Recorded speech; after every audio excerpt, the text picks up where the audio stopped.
পিউ দোতলা থেকে একতলায় নামলো। রান্নাঘরে ঢুকেই শাশুড়ি মা রমলা দেবীকে বলল, মা আপনার জলখাবার হয়ে গেল নাকি? রমলা দেবী তখন লুচি ভাজছিলেন। হেল্পিং হ্যান্ড রেবা লুচিগুলো বেলে দিচ্ছিল। রমলা দেবী বললেন, কটা বাজে খেয়াল আছে? পড়ে পড়ে ঘুমালে আর কি কেউ সময় বুঝতে পারে? বলি, সবার মুখে তো জলখাবারটা তুলে দিতে হবে। পিউ বলল, না মানে জলখাবারের তরকারিটা তো আমি করবো বলেছিলাম। রমলা দেবী মুখে কিঞ্চিত বিরক্তির ভাব নিয়ে বললেন, তা তোমার ভরসা করলে বেলা গড়িয়ে দুপুর হয়ে যেত। সবাই ভাত খাওয়ার সময় জল খাবার খেত, আর ভাত খেত 5টার সময়। কি করব মা, ল্যাপটপে অফিসের কাজ করছিলাম, শেষ হতে দেরি হয়ে গেল। আমি তো ঘুমাচ্ছিলাম না। আপনার ছেলে দেখুন, 9টা প্রায় বাজতে চললো, তাও ঘুমাচ্ছে। ওটা একটা ঘুম কাতুরে।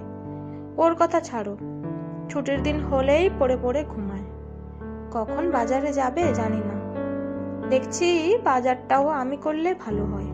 বলি, ওকে ডেকে দয়া করে জলখাবারটা খেতে বলো। বাজার যাবে নাকি? লুচিগুলো গরম আছে, খেয়ে নিয়ে আমাকে উদ্ধার করো দেখি। কি কুক্ষণে চাকরিওয়ালা মেয়েকে ঘরের বউ করলাম, তার মাসুল গুনছি। আর আমারই বা কি করার ছিল? ছেলে তো প্রেম করে বসেছিল। কিছুই যখন করার নেই, আর এ কথা বলে কি লাভ মা? পিউ মুচকি হেসে কথাটা বলে।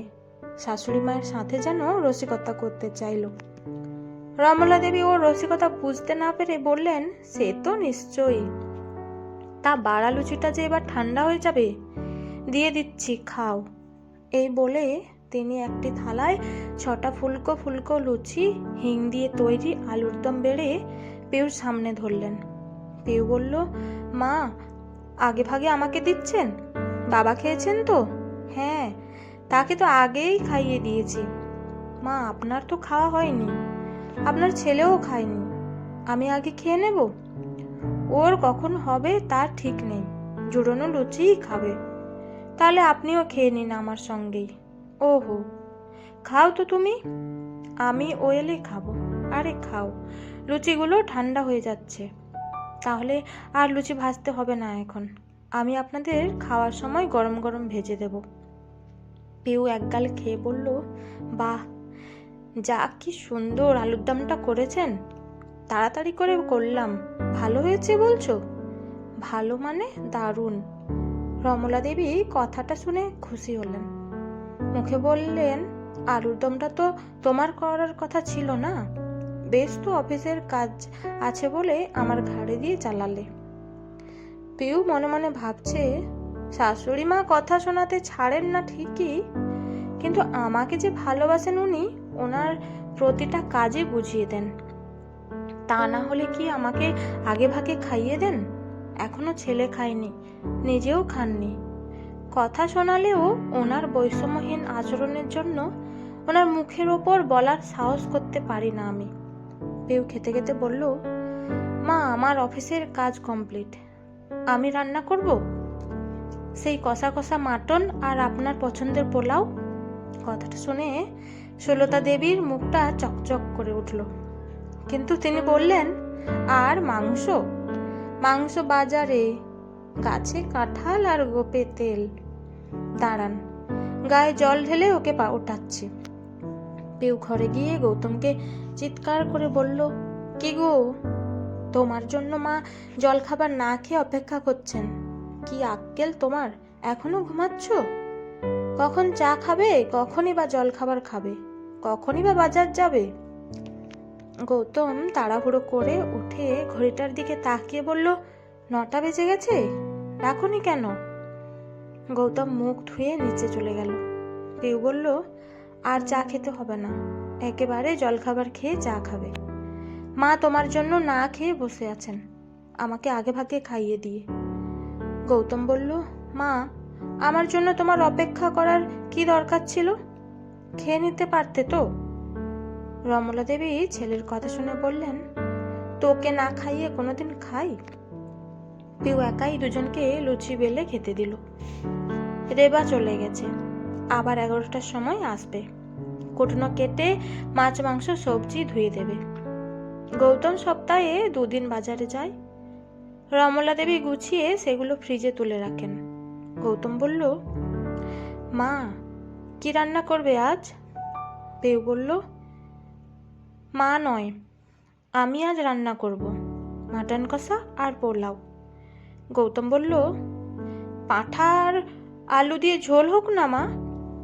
মা করুক, তুমি ওটা পারো না। রমলা দেবীর মুখটা ছেলের কথা শুনে কেমন হয়ে গেল। আসলে রোজ রোজ রান্না করে নিজের হাতের খাবার খেতে কারোর কি ভালো লাগে? তাছাড়া ওনার বৌমার হাতে এই রান্না দুটো খেতে তিনি খুব ভালোবাসেন, এমনকি গৌতমের বাবাও। পিউ বলল, আজ ছুটির দিন, আমিই রান্না করব। অন্যদিন তো আমার রান্না করার সুযোগ হয় না। তোমার মনে হয় না মা একদিন বিশ্রাম নিক? তাছাড়া মা ও বাবা দুজনেই আমার হাতের এই পদ দুটো খেতে ভালোবাসেন। গৌতম বলল, ঠিক আছে, তাই হবে। রমলা দেবী মনে মনে ভাবলেন, নিজের পেটের ছেলে মা কি চায় বোঝে না, অথচ পরের ঘরের মেয়ে কেমন শাশুড়ির মন বুঝতে পারে। না, বৌমাটি আমার ভালো হয়েছে। চাকরি করতে গিয়ে বাইরে 5 জনের সাথে মেশে বলে হয়তো উদার হয়েছে। একটা আনন্দ তার মনকে ভরিয়ে তুলল। আর কি, আমার জীবনে এটুকু পেলেই আমি ধন্য। শুধু নাতি বা নাতনির মুখটা যেদিন দেখতে পাবো, সেদিন পুরোপুরি আমার জীবনটা সার্থক হবে। পিউর 3 বছর বিয়ে হয়ে গেল, তাও সন্তানের জন্ম দিতে পারল না। সুলতা দেবী কেমন যেন বিচলিত হয়ে পড়েছিলেন। তারপর ডাক্তার নানান টেস্ট করে বললেন, পিউ সহজ উপায়ে মা হতে পারবে না।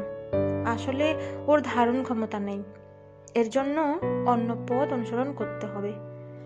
সেটা শুনে পিউকে সুলতা দেবী অনেক কথা শোনালেন।